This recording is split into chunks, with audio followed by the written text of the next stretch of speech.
धोखा टाइप का एक ऑपरेशन रहा। इससे पहले 2015 में हिमाचल प्रदेश में ऐसा एक सुरंग में कुछ लोग फंस गए थे, उनको निकाला गया, लेकिन हर जगह की कंडीशंस दूसरी होती हैं। तो उत्तराखंड में फिलहाल जो इस वक्त नेशनल हाईवेज बना रहा है, उनकी इकलौता प्रोजेक्ट फिलहाल चल रहा था। इसके बाद कुछ और प्रोजेक्ट पाइपलाइन बिल्कुल बिल्कुल उसको काटा गया है, कटर्स के साथ निकालते रहे, रात भर काम हुआ है इसके ऊपर। और टीम्स जो हैं हमारे रैट माइनर्स एक्सपर्ट्स जो हैं बड़ा मुश्किल काम जो कर रहे हैं, बड़ी एनक्लोज स्पेस में कर रहे हैं, और साथ में आर्मी इंजीनियर्स, ये सब मिलकर इन्होंने काम किया है।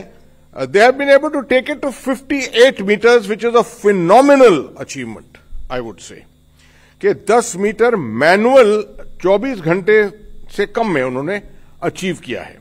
This is something almost like as if a machine has been working. और इसके बावजूद अभी हम 58 मीटर पे हैं। पाइप पीछे से पुश होता गया है with the help of the auger machine, the pressure of the auger machine, and we are hoping अंदर 2 मीटर तकरीबन लगेगा, और अंदर पुश जब होगा तब वी कुड से दैट आर पार हो गए हैं। ये खबर तो जरूर आई है, उसको मैं कंफर्म भी कर सकता हूं कि अंदर से उन्होंने कहा है कि आवाजें आ रही हैं काम होने की।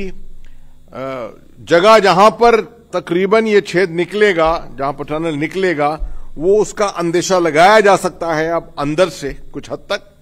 तो ये सब बहुत पॉजिटिव खबरें हैं जो मैं आपको बता रहा हूं इस वक्त। मगर याद रखिए कि अभियान जब इस तरह का चलता है, जिसमें 400 घंटे से ज्यादा हम इन्वॉल्व रहे हैं अभी तक, पूरे सेफ्टी प्रिकॉशन, आखिर तक सेफ्टी प्रिकॉशन जो है वो अपनाए जाएंगे। किसी चीज पर भी प्री मैच्योर कार्रवाई, प्री मैच्योर अनाउंसमेंट करना जो है वो गलत होगा। It will be against all principles. तो इसलिए पूरे सेफ्टी प्रिकॉशन, आपको याद दिला दूं, अंदर 41 हैं, बाहर बहुत लोग हैं जो इसमें जुटे हुए हैं इस काम में। उनकी सेफ्टी और सिक्योरिटी जो है उतना ही महत्व रखती है जितना अंदर वालों की है। So we are not in any hurry, मगर हम अपनी पाबंदी के मुताबिक मीडिया से मिल रहे हैं। 4, सवा 4 बजे आपको बता रहे हैं ये कि ये स्थिति इस समय है। इसके ऊपर मैं ये भी बता दूं कि ये एफर्ट जो है, डिस्पाइट मेनी हर्डल्स, बहुत बाधाएं आई हैं इसमें। बिल्कुल जैसे एक अभियान के अंदर होता है कि अभियान में प्लान, ऑपरेशंस के अंदर प्लान बनाए जाते हैं, तजवीजें बनाई जाती हैं, मगर जब जैसे ही ऑपरेशन लॉन्च होता है वो तजवीज जो है वो नष्ट हो जाती है। उस तजवीज को दोबारा रिव्यू करना पड़ता है, और you have to keep remaking your plans. बिल्कुल वैसे ही हुआ है, वैसी स्थिति यहां हुई है। आप देखें, पूरे 5 ऑप्शन 6 ऑप्शन हो गए थे। कहीं कहीं सामान, कहीं कहीं मशीनें फंसी हुई थीं, उनको सुपर ह्यूमन एफर्ट लग रही थी यहां पर लाने के लिए। गवर्नमेंट का कोई ऐसा डिपार्टमेंट ही नहीं है जो शायद इसके अंदर जुटा नहीं था। बड़ी खुशी होती है जब कहते हैं कि ministry of health and family welfare, वहां से शुरू अगर करें, ministry of road transport and highways, which is been the core ministry involved in this whole thing.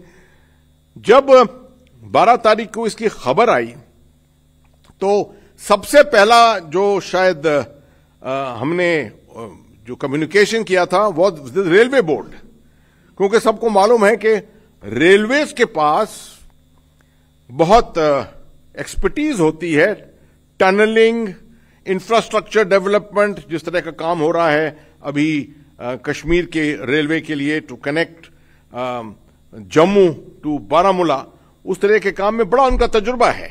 तो the first thing was made to the railway board and to the railways to bring their expertise forward, and from there it started and different agencies have joined in from time to time. Indian Air Force का काम, NDRF का, जिसकी 2 team वहां पर लगातार काम कर रही हैं, all kinds of jobs that the NDRF has been involved with. Border Roads Organisation, जिन्होंने सड़कें अलग अलग किस्म जगह बनाई हैं जहां पर सामान लाने के लिए, बड़ी मशीनों को लाने के लिए ब्रॉडन किए हैं, सड़कों को ब्रॉडन किया है। डिपार्टमेंट ऑफ टेलीकम्युनिकेशन, जिन्होंने आकर वहां पर पूरी कनेक्टिविटी, अभी तो आराम से हम बात कर रहे हैं वहां से मीडिया बात कर रहे हैं, पूरा कनेक्टिविटी वहां से इंप्रूव की है। और राज्य सरकार को नहीं भूल सकते इसमें। राज्य सरकार, their involvement, SDMA, SDRF, Uttarakhand की एसडीआरएफ जो है बड़ी मानी हुई एसडीआरएफ है, it's been involved in many such disaster situations in the past. और आखिर में मैं समझता हूं लोकल एडमिनिस्ट्रेशन, बिना डिप्टी कमिश्नर साहब और एसएसपी के कोई चीज नहीं हो सकती कहीं। I think they have done a marvellous job, absolutely.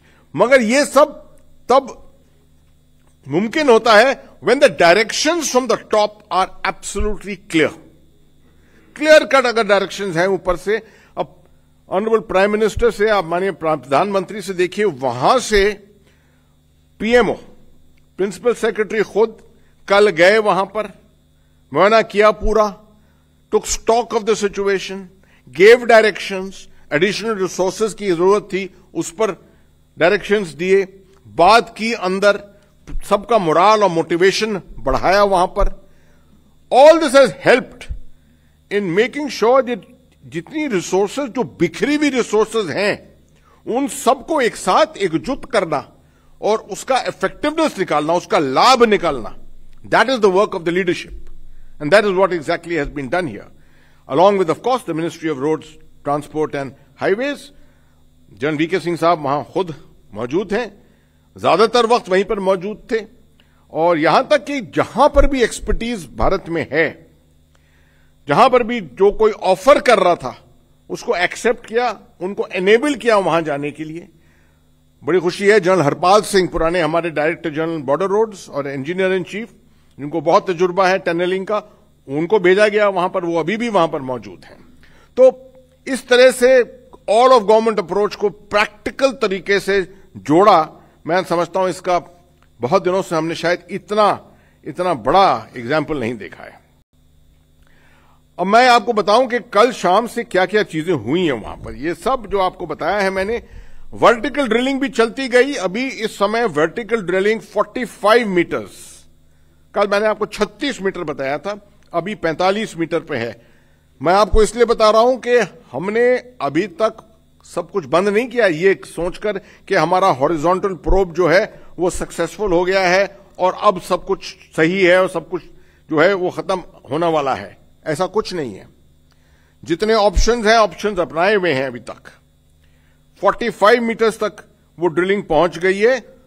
ये रिडंडेंसी के लिए है कि अगर किसी भी हालत में आखिरी क्षण तक अगर हमको कामयाबी नहीं पाई, कहीं नहीं मिली, तो उस हालत में ये 45 मीटर जो गए हैं ये बहुत हमारे लिए सक्सेसफुल जो है वो हुए हैं, वो हमारे लिए बहुत इंपॉर्टेंट रहेगा, महत्व बहुत इसका रहेगा वहां पर। बाकी जो एफर्ट्स हैं पीछे से वो भी चल रही हैं, ब्लास्टिंग की भी चल रही है, तकरीबन 12 मीटर वहां पर अचीव हो गया है। जो बाकी मशीनरी आ गई है उसको अभी स्थिर रखा हुआ है कुछ जगहों पर, मगर जैसी जरूरत पड़ेगी अगर, तो वो सब मूवमेंट वो भी शुरू हो जाएगा।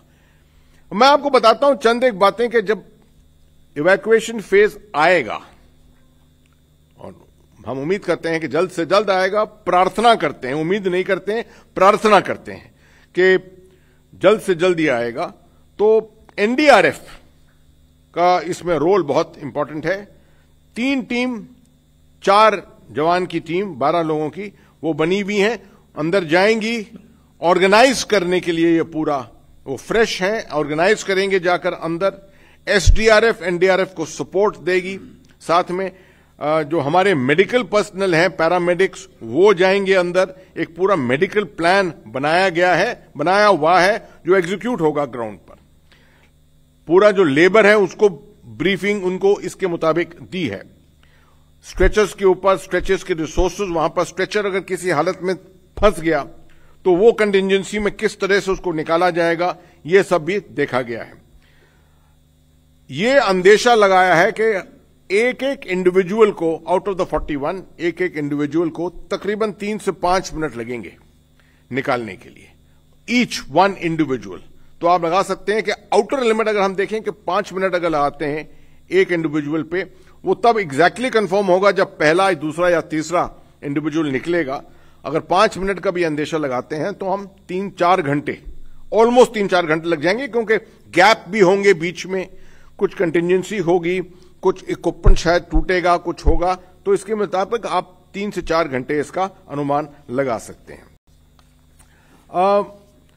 पोस्ट इवैक्यूएशन जो है, जब सब के सब निकल गए हैं बाहर, तो मैं ये भी बता दूं आपको कि अभी भी वहां पर चिनूक हेलीकॉप्टर, बड़ा वाला डबल रोटर का हेलीकॉप्टर, वो चिन्यालिसौर जो एयरफील्ड है 30 किलोमीटर दूर, वहां पर हेलीपैड भी है, बिल्कुल साथ में हेलीपैड भी है, वहां खड़ा हुआ है।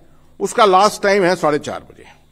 उसके बाद वो जो है रात के वक्त नहीं फ्लाई करेंगे उसको। 4:30 बजे के बाद अगर ये डिले हो गया, डिले हो रहा है इस वक्त, तो अगले दिन सुबह उनको लाया जाएगा। वहां पर होल्डिंग फैसिलिटी है, 30 बेड की फैसिलिटी है वहां पर अस्पताल में, डिस्ट्रिक्ट हॉस्पिटल में, जो बिल्कुल तैयार है इस वक्त, और 10 बेड की फैसिलिटी वहां पर साइट पर है, जो भी तैयार हैं। तो इसलिए मेडिकल इंफ्रास्ट्रक्चर और मेडिकल वेलफेयर की तरफ से कोई गुंजाइश नहीं छोड़ी है, वो सब ठीक रहेगा। रात के वक्त चिनूक हालांकि फ्लाई तो कर सकता है, मगर मौसम भी इतना ऐसा नहीं है, और इतनी, मैं समझता हूं, इतनी अर्जेंसी भी शायद नहीं होगी। अगर बहुत ज्यादा अर्जेंसी है तो रात के वक्त 1 या 2 कुछ एम्बुलेंस के अंदर जल्द से जल्द नीचे ऋषिकेश उनको लाया जा सकता है। साइट के ऊपर ट्रायज किया जाएगा, प्रायोरिटाइजेशन किया जाएगा, जैसे कैजुअल्टी प्रायोरिटाइजेशन किया जाता है। हालांकि ये कैजुअल्टी नहीं है, मगर उसके बाद लाकर उनको जब नीचे हॉस्पिटल में वो दाखिल होंगे एक्चुअली, तो 48 से 72 घंटे की मॉनिटरिंग होगी सबकी। क्योंकि जब ह्यूमन बॉडी इतनी देर तक आइसोलेशन में, तकरीबन आइसोलेशन में, away from normal human activity रहती है, तो उसके ऊपर अलग अलग किस्म के असर आते हैं, based upon your physiology, based upon आपके साइको सोशल मेकअप क्या है, तो उसको मॉनिटर किया जाएगा। कभी कभी हो सकता है कि किसी के ऊपर असर ज्यादा हो, जो कुछ घंटों के बाद साबित होने लगे, just to foreclose that possibility. ये मॉनिटरिंग तकरीबन 48 से 72 घंटे तक चलेगी। मैं समझता हूं कि मैंने ज्यादातर चीजें आपके लिए कवर कर ली हैं। इसके सिवाय के मैंने आपको सिर्फ ये नहीं दिया है कि फाइनल सिग्नल नहीं दिया है कि थ्रू एंड थ्रू रोशनी आ गई है, टनल बन गया है। मैंने आपको आखिर में भी बताता हूं कि 2 मीटर अभी भी जो फाइनल पाइप्स का पुश था, करना था, वो फाइनल पुश अभी भी हो रहा था जब हम उठकर यहां पर आए। मैं समझता हूं कुछ वक्त लगेगा, अरसा लगेगा, इसके बाद भी शायद आपके पास खुद फोन कॉल आने लगे, तो आप समझ सकते हैं कि थोड़ा सा हमको सबको इंतजार करना पड़ेगा। अब मैं हैंडओवर करता हूं चौहान साहब को, कुछ बातें उनकी तरफ से टेक्निकल चीजों के बारे में वो आपको सुनाना चाहेंगे। सर, मैं पुनः एक बार, आपने जो होल ऑफ गवर्नमेंट की अप्रोच की बात कही सर, उसके बारे में कुछ और बताना चाहूंगा सर कि भारत सरकार की सभी जो पब्लिक सेक्टर एजेंसीज हैं, वो भी बहुत बड़ा महत्वपूर्ण रोल इसमें उन्होंने अदा किया है सर। जैसे NHIDCL तो रोड मिनिस्ट्री की ही ऑर्गेनाइजेशन है सर। सतलज जल विद्युत निगम लिमिटेड सर पावर मिनिस्ट्री के अंदर ऑर्गेनाइजेशन है। RVNL रेल विकास निगम लिमिटेड जो टनल इत्यादि बनाने का काम करती है, रेलवे की ऑर्गेनाइजेशन है, ये भी रेल मिनिस्ट्री के अंतर्गत बड़ा अच्छा काम किया। ONGC पेट्रोलियम मिनिस्ट्री के अंतर्गत आती है। और टेरी NDMA की ओर से प्रेस कॉन्फ्रेंस, सैयद अता हसनैन, जिन्होंने क्लियर बताया कि अभी रेस्क्यू ऑपरेशन किस फेज में है। उन्होंने साफ साफ बताया कि 2 मीटर अभी और पाइप को पुश करना बाकी है, यानी कि आर पार अभी पाइप नहीं हुआ है, लेकिन 2 मीटर बहुत ज्यादा एरिया भी नहीं कह सकते हैं वो, इसलिए